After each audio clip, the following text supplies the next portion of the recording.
Okay, we're going to look at something today that you do for 40% of your waking hours. 40%. Now, I know that Jim preached on this about 2 months ago, but we're going to kind of look at what Proverbs has to say about this subject, the subject of work. And the truth of the matter is, the estimate, the average is 40% of our waking hours, we are going to be at work. You are going to spend 150,000 hours of your life working. So this is huge. This is just a huge subject. This is an important subject. And so if you'll just pull the notes out of your bulletin, we've got all the scriptures there. We're going to see what Proverbs, I know Jim preached on work. We're going to actually see what Proverbs has to say about the subject today. But let's start with this. God is a worker. Do you guys see that on your outline? You may never have thought of this, but our God actually works. It says in John 5, verse 17, Jesus said to them, "My Father is always at his work to this very day, and I too am working." So you got to look around. God is keeping the planet spinning. God is keeping Earth going.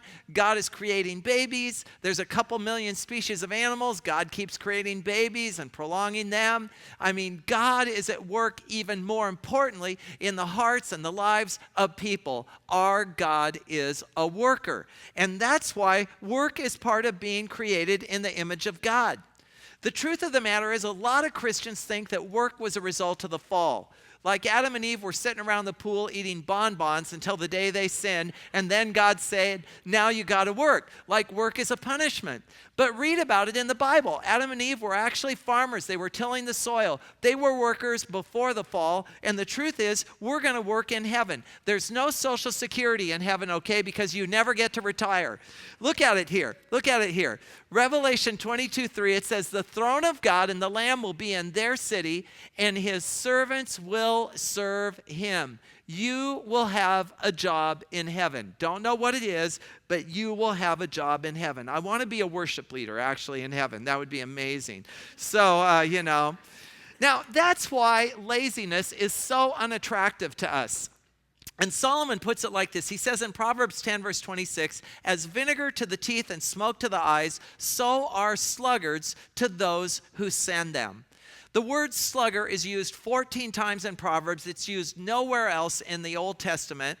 And it is a word that we would call today, we call it a slacker. We use that term slacker. Oh, they're a slacker. I don't want to be a slacker. And he says, as vinegar is to the teeth. No one drinks vinegar, do they? I mean, I don't like the taste of vinegar. A few of you do drink vinegar. Well, don't listen to this part of the sermon. Okay, yeah. But I mean, man, when I have vinegar, I'm like, oh, that's awful stuff. That's kind of what I think. That's awful stuff. And that's what happens when you see a lazy person, when you see a slacker, you're like, oh, that's awful stuff going on there. He uses another illustration. He says, like, smoke to the eyes. Smoke to the eyes is irritating. It's like, ugh. And that's kind of how we feel about slackers or about sluggards, is like, oh, that's just terrible stuff. You know, one person wrote about this. They said, laziness could run a competitive race for the most underrated sin. It quietly anesthetizes its victim into a lifeless stupor that ends in hunger, bondage, and death. And you may never have thought of it like this, but laziness is actually a sin. It is a sin because God created us to work. It's part of being created in the image of God to work. He has given us work to do. Now, for some of you, that work may be unpaid work. You may be a homemaker or volunteer, but all of us have been given something to do by God. And laziness is very unattractive. One commentator said, when you think of a sluggard, think of a syrup bottle. And you know how you take a cold syrup bottle and you're trying to get the syrup out, and it's like, and you start hitting it, get going, come on, get out of there. Well, that's kind of how we feel when we see someone that's lazy. You all probably work with at least one person like this that's just like that syrup, Don't you? And you just feel like saying, man, get out of there, man. Get doing something. Get going. Laziness is very unattractive. Now, by the contrast, it's a wonderful thing to see someone who knows how to work hard. I mean, whether it's serving fast food or framing a house, man, it's beautiful to see someone who does their job well. Now, here's the main point of today's message. If you don't remember anything else, you got to remember this, okay? Big idea here. How you do your job matters more to God than what you do for a job. Now, this is huge. This is huge. How you do your job matters more to God than what you actually do to earn a living. We have in this congregation, for example, nurses, teachers, carpenters, artists, secretaries, bookkeepers, lawyers, receptionists, accountants, social workers, repairmen, engineers, office managers, waitresses, plumbers, salesmen, security guards, doctors, military personnel, counselors, bankers, police officers, decorators, musicians, architects, painters, house cleaners, school administrators, housewives, fathers, mothers, butchers, bakers, and candlestick makers. And we all come to church here together. Did I leave anything out? I don't know. If I did, I apologize to you. It is not what you do for a living that matters so much to God. It is how you do it for God. And this matters a ton to God. Colossians 3 verse 23, God says, whatever you do, work at it with all your heart. Give it your best as working for the Lord, not for human masters. You know who your real boss is? Your real boss is God. And there may be times you look at your boss and say, I don't respect my boss. I think my boss is unfair. I don't like my boss. You just say to yourself, that is not my real boss. My real boss is Jesus. And there may be times you have to say to yourself, I'm not doing it for this boss. I'm doing it for Jesus. I'm doing it for Jesus. Now, the book of Proverbs uses two illustrations for workers. One is a sluggard, and that, by the way, is the word slug. It's the idea of a slug or an ant. And the writer of Proverbs, Solomon, tells us, Proverbs 6, verse 6, he says, go to the ant, you sluggard, consider its ways, and be wise. So I just kind of want you to feel this. You've got the slugs and you've got the ants. Which are you more like? When you go to work, is this more how you look? Are you a slug, okay? Are you a sluggard? Or would this be the way you work? Look at those little busy ants, man. Ants are absolutely amazing creatures. Do you know that if you took the total weight of ants in the world and the total weight of humans in the world, it would be equal? That's how many ants are in the world. Yeah, most people don't realize that. There's like 12,000 species of ants. They are the longest living insect. They live for 30 years. At least at the Ocker household, they do live for 30 years. Yeah. And they are one of the strongest creatures out there. They can actually hang upside down and carry 100 pounds of their weight. Okay, 100 times their weight. So that's an ant, can carry 100 times its weight actually upside down. Ants, number one, ants are self-motivated. Ants are self-motivated. No one has to crack the whip to get an ant to work. In fact, Solomon says, it has no commander, no overseer or ruler, yet it stores its provisions. The ant is a self-starter. It has internal motivation. It doesn't wait to be asked to work. It seeks out work. It looks for things to do. Now, when I came here to pastor this church, we were part of a denomination at that time, and I actually had a boss, and his name was Don Bray. He was like a bishop.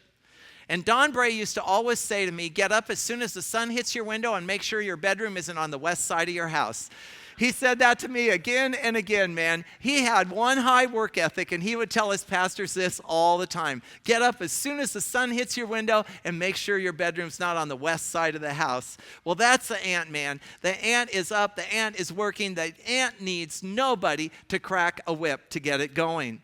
Ants, number two, work first and they goof off later. Ants work first and they goof off later. Now, I read an article recently on work, and it made an amazing statement. You can tell me if you think this is true or not. It said, today people play at their work and work at their play. And the article went on, and it said that we've developed a culture in the United States where people actually take their hobbies more seriously than their jobs. Now, I'm not saying everyone's like this, but the article said many people are like this. And that their job is less important than their hobby, and that many people show up for work and they're actually already worn out from their hobby.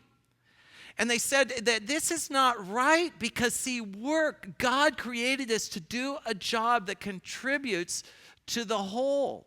Not just to have fun, even though a job can be fun, but to do something that is productively part of our society. And the ant knows my work comes before my hobby. It says in Proverbs 6, verse 8, it stores its provisions in summer and gathers its food at harvest. The idea is the ant works in the summer. The summer's the hottest time of the year. It's the hottest time and the hardest time to work. But the ant works because that's when the harvest is ready. The ant is not out sunbathing in the summer. The ant is in my kitchen grabbing food for the winter. How about your kitchen? Yeah. Proverbs 6, verse 9 says, how long will you lie there, you sluggard? When will you get up from your sleep? A little sleep, a little slumber, a little folding of the hands to rest, and poverty will come on you like a thief, and scarcity like an armed man. Isn't that an illustration?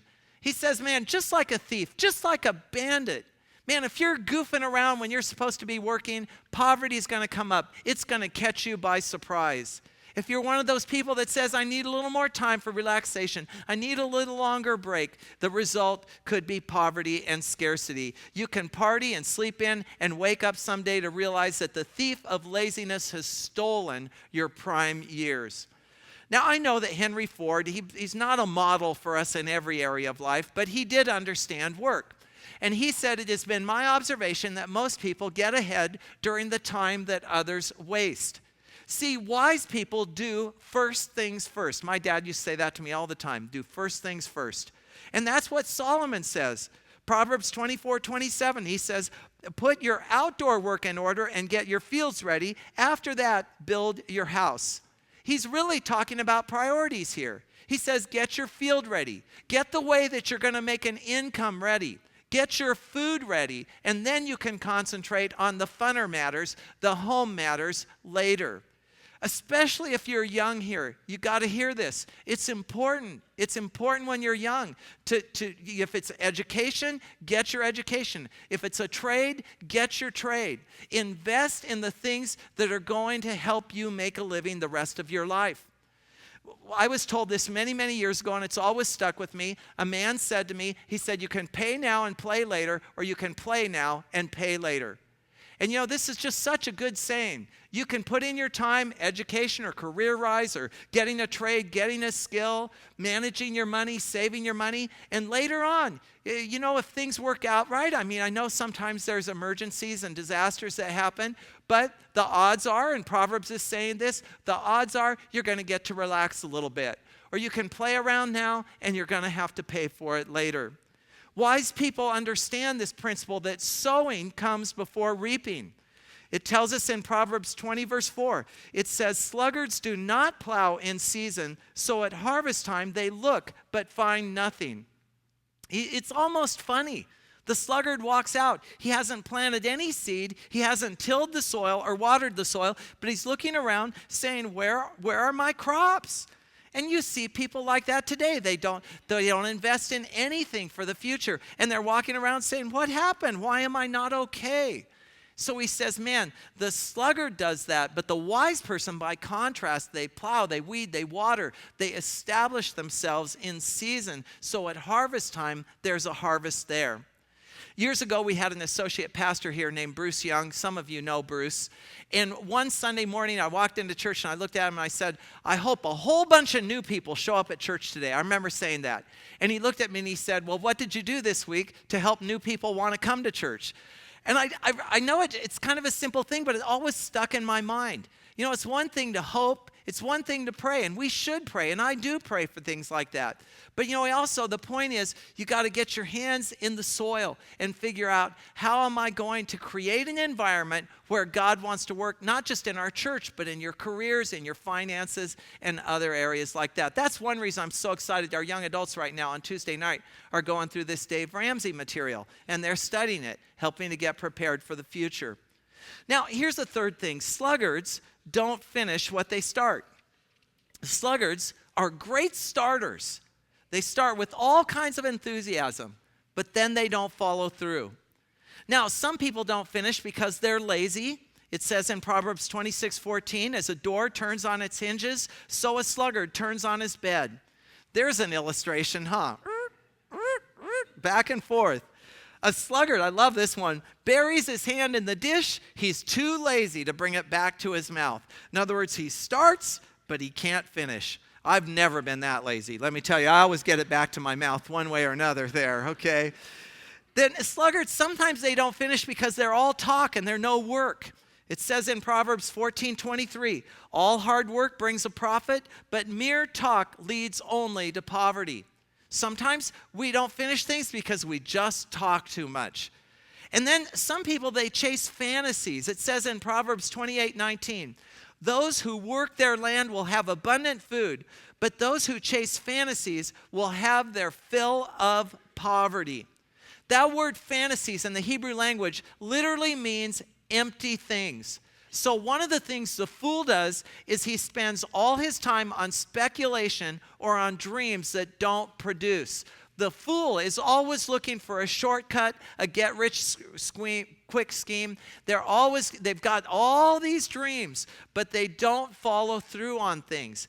Instant wealth, folks, is an illusion. But consistent, steady focus on your land, your work, your job, he says the odds are it will pay off.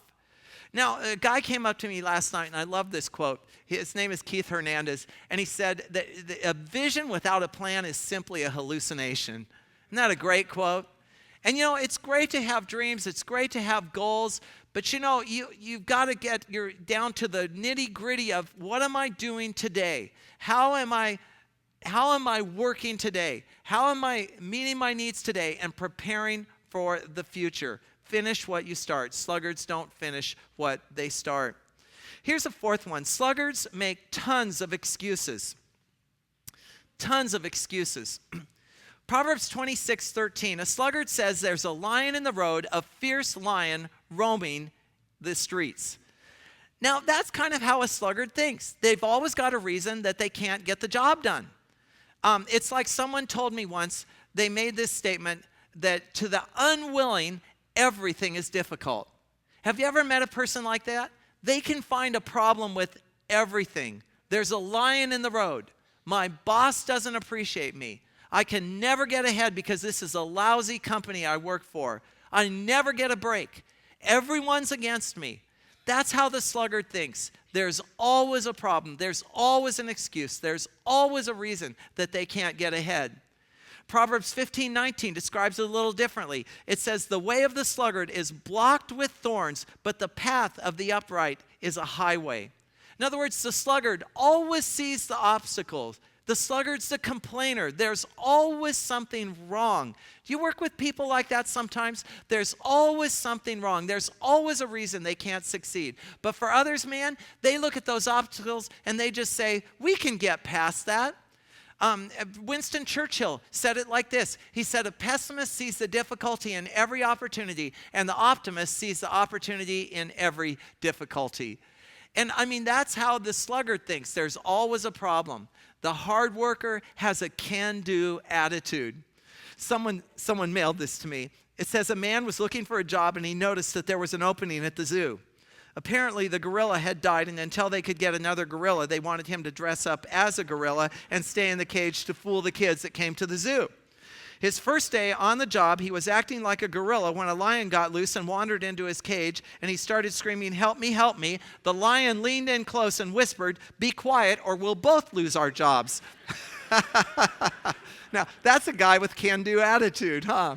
So, sluggards make tons of excuses. By contrast, the hard worker, they plow through the excuses. Sluggards, number 5, don't sharpen their skills. They don't sharpen their skills. This is such an interesting statement here. Look at it. Proverbs 26:16. A sluggard is wiser in his own eyes than 7 people who answer discreetly. In other words, here's the sluggard, and 7 people try to counsel the sluggard. And he always thinks he's right. He never thinks he needs to change. He doesn't think he needs to listen to anybody else. He will not improve his work based on what people tell him. And Ecclesiastes, Solomon wrote Ecclesiastes as well. It says, if the axe is dull and its edge unsharpened, more strength is needed, but skill will bring success. It says, man, if your tools are dull, and tools are your work skills, it could be your people skills that are dull. You don't relate well to people. It could be your energy level that's dull. You don't have much energy. Could be a lot of things. Could be that you just haven't kept up with things.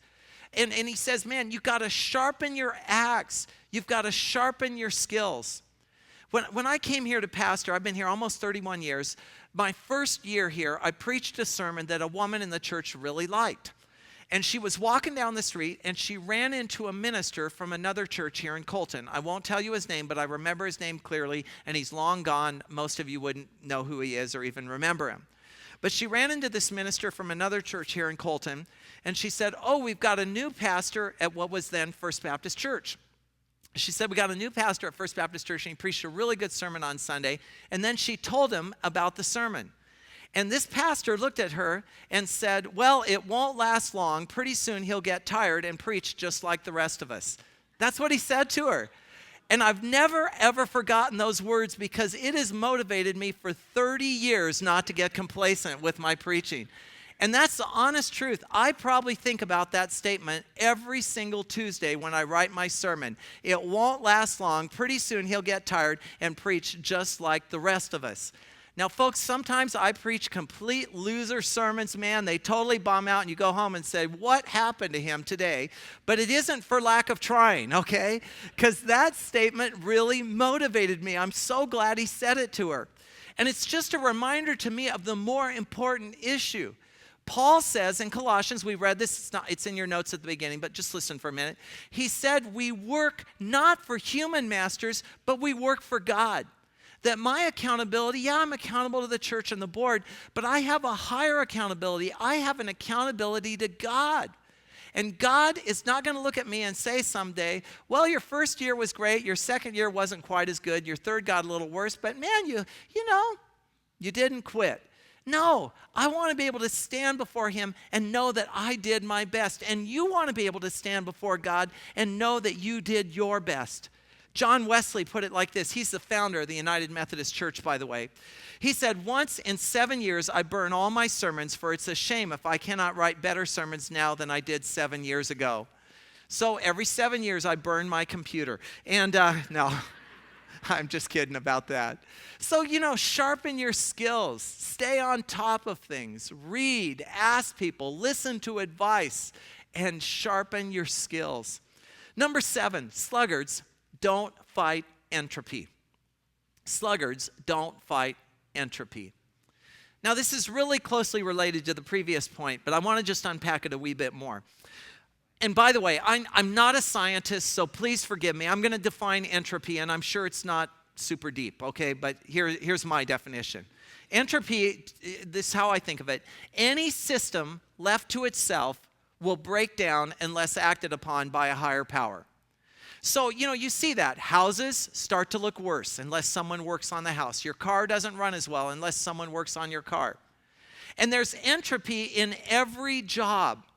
For example, in Proverbs 24:30, Solomon says, I went past the field of a sluggard, past the vineyard of someone who has no sense.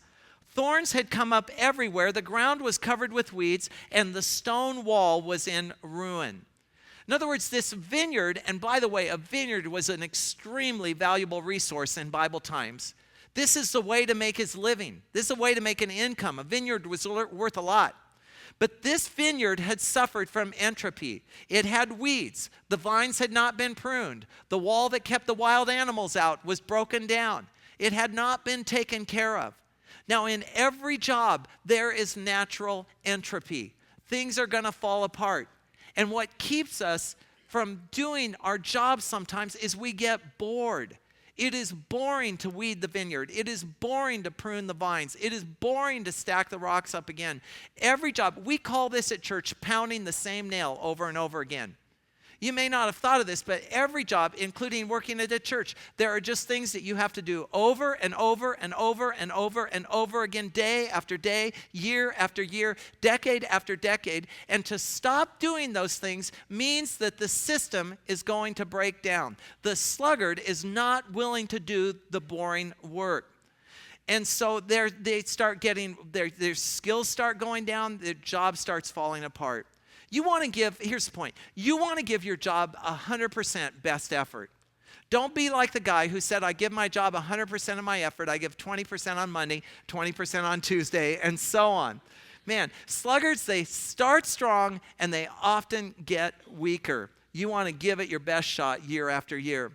Now, number seven, sluggards expect something for nothing. Sluggards expect something for nothing. Now, look, there's really three types of people that get help.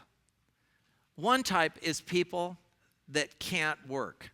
And we have people in our culture that cannot work. And I think we should help them.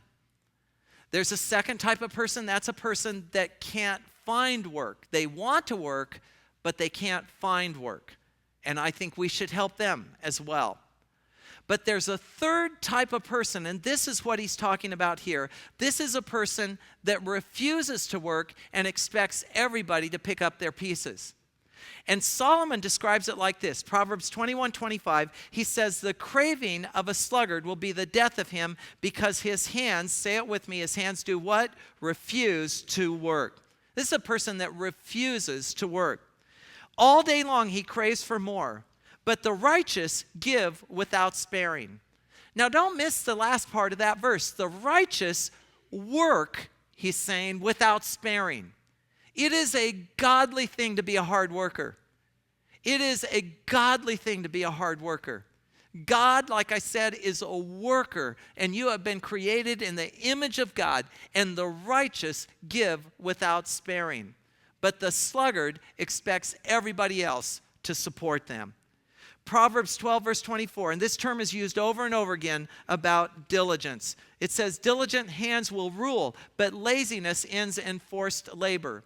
Again, Proverbs 13:4, a sluggard's appetite is never filled, but the desires of the what? The diligent are fully satisfied. A diligent person is someone that gives their best effort. He even uses the example of a homemaker here. She doesn't get paid a salary, but she takes care of her family. And it says in Proverbs 31:17, she sets about her work, what's the word? Vigorously. Her arms are strong for her tasks. She is giving her job her best. Or in some cases, he is giving his job as a homemaker his best. Now, here's the point again. And you can't miss this as you walk out of here today. How you do your job matters more to God than what you do for a job. How you do it matters more to God than what you do to make a living. So in light of that, don't ever say these words, it's just a job. Don't ever say that again. Oh, it's just a job. It's just a job. No, God has given you your job. And you are working for God. And again, this verse in Colossians, he says, whatever you do, work at it with all your heart. Give it your very best. Why? As working for the Lord, not for human masters. Since you know that you will receive an inheritance, where? From the Lord as a reward. It is the Lord Christ you are serving. You are working for the Lord. You know, my daughter works for Loma Linda University. And one of the things I do is I go visit people in the hospital when I can. Sometimes I don't get to do it, and one of our other pastors does it. But I like to do it. And because I like to go minister to people in hospitals, and they do too. They all enjoy it. And when I go to Loma Linda University and I walk through those hallways of that hospital, It really gets me. Any hospital, but that's the one my daughter works at, so I'm going to tell you about this one.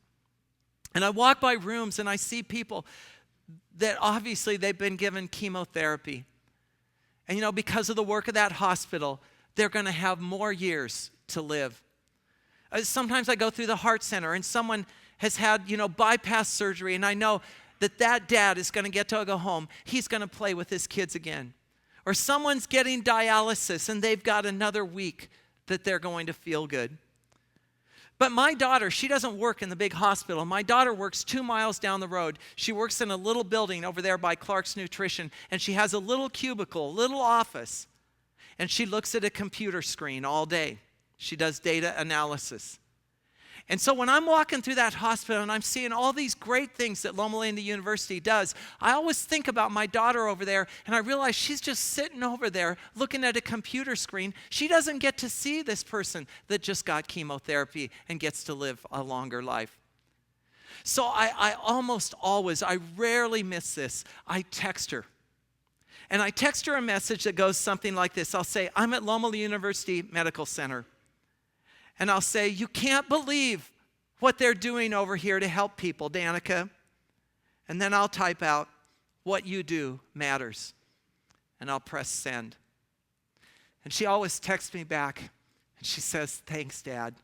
I needed to hear that. And it's just a reminder that what she does matters. And you may say, well, I don't get to work at a hospital like that. What I do isn't as important as that. And you'd be wrong. You'd be wrong. Because let's say you're out on a construction site and you are pounding nails on a construction site. Do you know what you're doing? You are building a home that's probably going to stand for like a couple hundred years. And children and families are going to have happy, wonderful memories growing up in that home. You guys know how important a home is. Or let's say you work at a fast food place and you say, all I do is just sell fast food. No, you make a difference in people's lives. Think about McDonald's. How many old men go to McDonald's for that 27 cents cup of senior coffee down there? You know what I mean? And a lot of those guys, they're living alone. They don't see anybody all day long. That's their only contact out of the house. And your smile at the cash register, it makes their day. You are building happy memories at that place. Or let's say you're a custodian, and all you do is feel like you clean toilets all day long. Well, I'll tell you what, we're all thankful for clean toilets here. I mean, that's a good thing, don't you think? You make our lives more pleasant. You make it a sanitary work environment. You create a place that we want. They say that the most important room in a church is the women's restroom. They do. I'm not kidding you. The women's restroom. Or let's say you change tires. You know what you're doing? You're keeping people safe on the road. I like what John Frame says. He says the Christian seeks to change tires to the glory of God. The non-Christian does not. Now, they may do a good job, the non-Christian. They may do a fine job putting a tire on a car. But you've got a different motivation because you are doing it for the glory of God. You understand the greater purpose in all of this. You've been created in the image of God. So I talked about Loma Linda University. They used to have a picture in their lobby. I may be wrong, but I don't think it's there anymore. I love that picture. Don't you love that picture? Here's a picture of a doctor, and he's trying to make a diagnosis. And Jesus is leaning over his shoulder, and he's helping him. Now, folks, you say, that's great. Jesus wants to help doctors. That's really clear. But you know what? You take the doctor out of that, and you put yourself in there. You're checking out people at a fast food place. That's Jesus leaning over your shoulder, saying, man, you can do it. You can be gentle and patient with that grumpy customer. You can make that old man's day. You're pounding nails on a construction site. That's Jesus leaning over your shoulder. You are working not for a human master. It isn't just a job. You are working for the King of Kings and the Lord of Lords. And Jesus is leaning over your shoulder, and he wants to be there to help you, to strengthen you, to empower you, and to minister through you, whether it's changing tires or making a medical diagnosis or framing a house or checking out somebody at Walmart. He wants to be there with you.